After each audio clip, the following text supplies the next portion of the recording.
이번 주에는 여러분께 설 연휴에 보실 만한 드라마와 영화를 소개해 드리려고 합니다.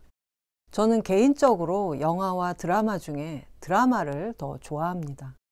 긴 시간 여러 사건을 통해 쌓여가는 중층적인 이야기를 좋아하는데 요즘 넷플릭스를 통해 외국 드라마 많이들 보시죠? 저는 서양 드라마보다는 중국 드라마에 꽂혀서 올레 TV에서 중국 사극 드라마를 주로 봅니다. 시대별로 의상도 다르고 역사적 인물이나 사건도 다양해서 역사 드라마를 한 편만 봐도 그 시대의 분위기가 오랫동안 기억에 남아서 공부하는 데 많은 도움이 되기도 하는데요. 오늘 소개할 드라마는 여태까지 제가 봤던 중국 드라마 중에 가장 완성도가 높았던 드라마인 장안 12시즌입니다.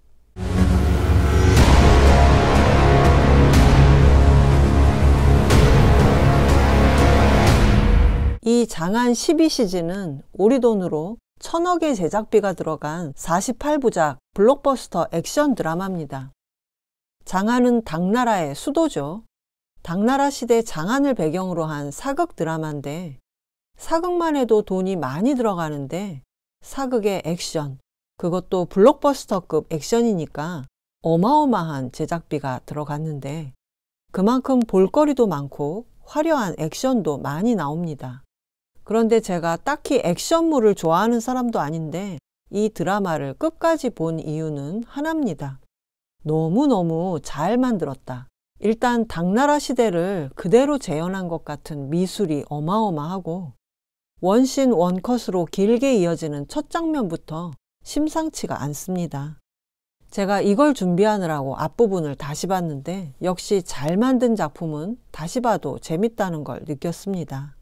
우리나라에서는 중화TV에서 2019년에 첫 방송됐는데 우선 제목인 장안 12시즌은 한 시즌이 2시간이니까 12시즌은 24시간에 해당합니다. 그래서 원작 소설이 우리나라에도 번역됐는데 장안 24시라는 제목으로 출판됐습니다. 당나라 수도 장안에서 12시즌, 만 하루 동안 테러를 막아내는 이야기인데요. 당시 장안은 당대의 정치와 경제와 문화의 중심지이자 세계 최대의 국제도시로 인구가 100만에 달했다고 합니다. 장안성의 크기는 여의도의 10배고 장안성을 통과하는 주작대로의 폭이 150m, 길이는 5000m에 달했다고 하는데 이 주작대로 주변을 동서남북 110여 개의 구역으로 나눠서 작은 성 규모의 방을 만들고 방 내에서는 밤새 영업을 할 수 있었지만 해가 지면 각 방 사이의 통행을 금지하는 방식으로 다스렸습니다. 전 세계에서 가장 큰 이 거대하고 부유한 시장을 향해 인도와 페르시아, 아랍의 상인들까지 몰려들었고 당나라의 황제들은 조로아스터교인 현교나 네스토리우스파 기독교인 경교 같은 외래 종교가 사원을 짓고 포교 활동을 하는 것을 허가할 만큼 개방적이었습니다. 때는 당나라 천보 3년인 744년 상원절. 상원절은 정월대보름을 말하는데 당나라 때부터 성대한 연등 행사가 열려서 서양에는 등축제라는 뜻의 랜턴 페스티벌로 알려져 있습니다. 조정 관리가 연등회를 위해 이날 하루 12시즌 동안 장안성의 통행 금지를 해제한다는 발표를 하면서 드라마가 시작되는데 동시에 당나라의 정보기관인 정안사, 우리로 치면 국정원 같은 기관이 돌궐 전사조직인 랑위에 의한 테러 첩보를 입수하고 조직을 습격하지만 대장을 놓치고 맙니다. 그래서 화려한 연등회를 보기 위해 모여든 수백만의 인파 속으로 도망친 랑위 대장을 잡기 위해 정안사가 선택한 인물이 바로 주인공인 장소경입니다. 당나라 때 비밀 첩보와 수사를 담당하는 수사관을 불량인이라고 했는데요. 장소경은 원래 이 불량인들의 우두머리인 불량수였는데 자신과 가장 각별했던 전우를 살해한 패거리들과 34대 1로 맞짱을 뜨고 나서 34명을 모두 죽인 바람에 극형을 선고받은 사형수였습니다. 그러니까 브루스 윌리스 주연의 영화 다이하드가 크리스마스 날 뉴욕의 경찰관인 주인공이 혼자 대도시의 테러를 막기 위해 죽도록 고생한 것처럼 장안 12시진 역시 상원절 연등회의 거대한 군중을 테러로부터 지키기 위해 전직 수사관 장소경이 죽도록 고생하는 이야기라고 할 수 있는데요. 그런데 다이하드의 주인공이 낙천적이고 유머가 있었다면 장안 12시즌의 주인공 장소경은 시종일관 진지하고 목표를 위해서는 수단과 방법을 가리지 않습니다. 장소경이 어떤 인물인지 잘 표현한 시가 드라마에 나오는데 실제로 당시 유명한 시인이었던 이태백의 협객행이라는 시입니다. 조나라 사나이 갓끈을 늘어뜨리고 오구검은 서리빨처럼 빛나네. 은빛 안장은 백마를 감추고 바람소리를 가르며 유성같이 달리네. 10걸음마다 한 사람을 죽이며 천리를 가도 막을 자가 없구나. 일을 마치면 훌훌 털고 일어나 몸과 이름을 깊이 감춘다네. 원래 시는 조금 더 길지만 드라마에는 여기까지 나오는데 여주인공이 무자비하게 적들을 베고 묵묵히 임무를 수행해가는 장소경의 모습을 시에 나오는 조나라 사나이가 바로 당신이 아니냐는 뜻으로 이 시에 곡조를 붙여서 유행가처럼 흥얼거리는 장면이 나옵니다. 사실 이 드라마는 전체 구성이 다이하드와 비슷할 뿐 이야기가 지극히 사실적이면서도 건조하게 묘사됐기 때문에 보시는 분에 따라 이야기 쫓아가기가 좀 어렵다고 생각하실 수도 있습니다. 그러나 그럼에도 불구하고 이 드라마를 꼭 봐야 하는 관전 포인트를 몇 가지 말씀드리겠습니다.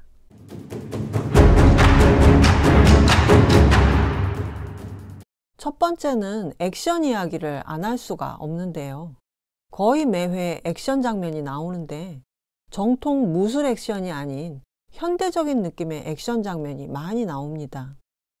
불붙은 마차에 올라타서 격투를 벌인다거나 마차 두 대가 함께 달리는 추격신은 마치 007 시리즈나 본 시리즈의 자동차 추격신을 보는 것 같고 건물과 건물 사이를 맨몸으로 뛰어다니는 파쿠르 야마카시 액션, 그리고 맨 마지막에는 거대한 모형 장치를 이용한 액션까지 나오는데 아무튼 드라마 중반부터 폭발하듯이 나오는 액션 장면이 입을 다물 수가 없을 정도로 아주 볼만합니다.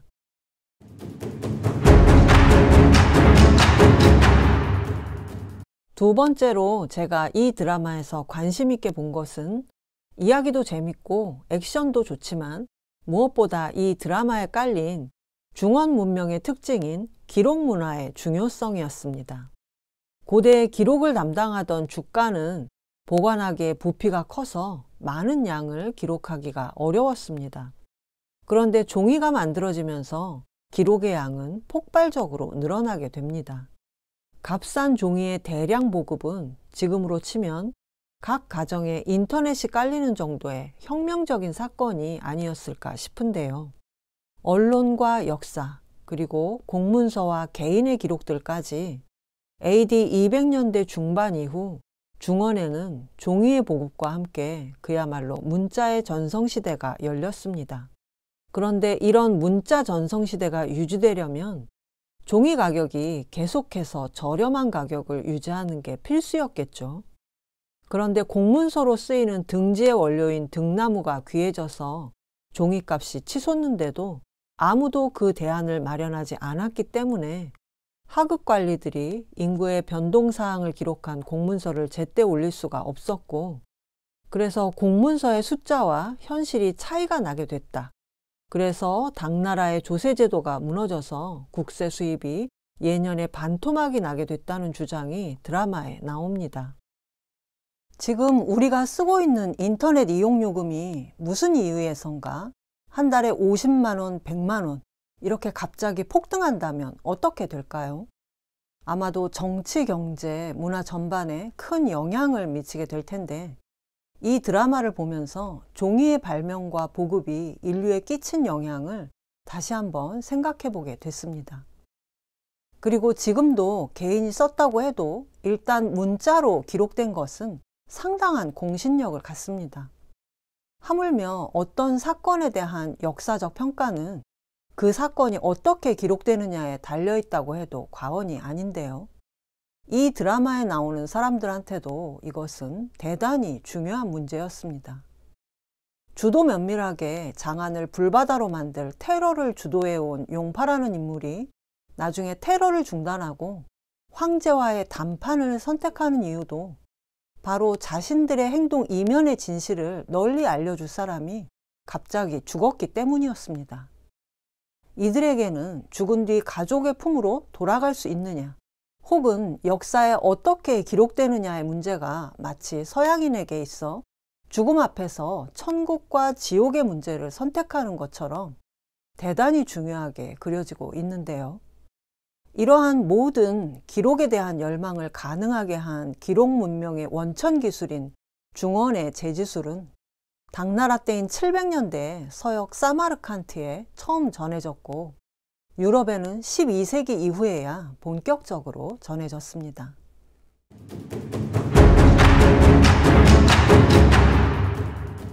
그리고 마지막 세 번째 관전 포인트는 우리가 중국 사극에서 흔히 볼 수 없는 대단히 비유가적인 세계를 이 드라마에서 볼 수 있다는 점입니다.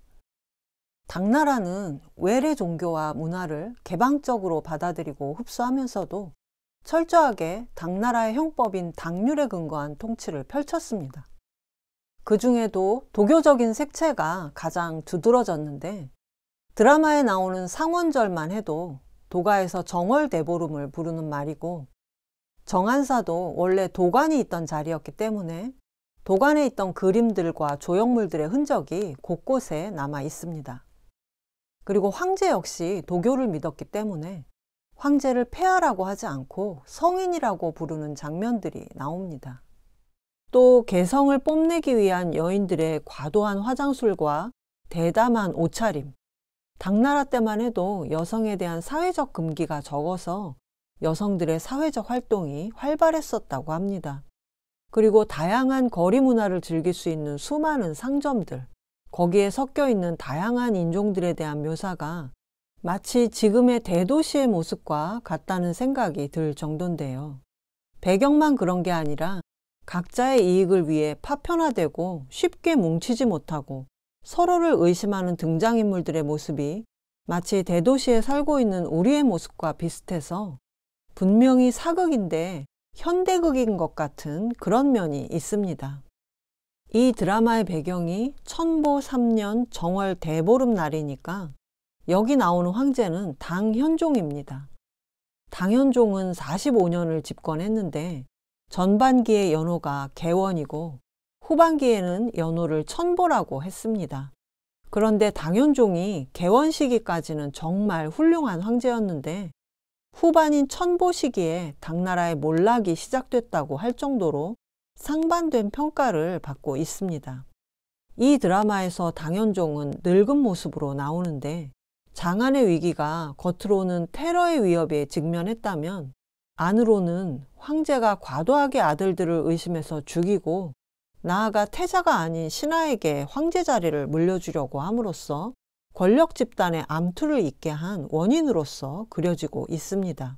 그리고 이 드라마를 관통하는 테러가 마치 당나라 쇠락의 분기점이 된 안록산의 난에 대한 비유처럼 느껴지는 부분이 있어서 역사에 관심 있는 분들이라면 더 재밌게 보실 수 있을 것 같습니다.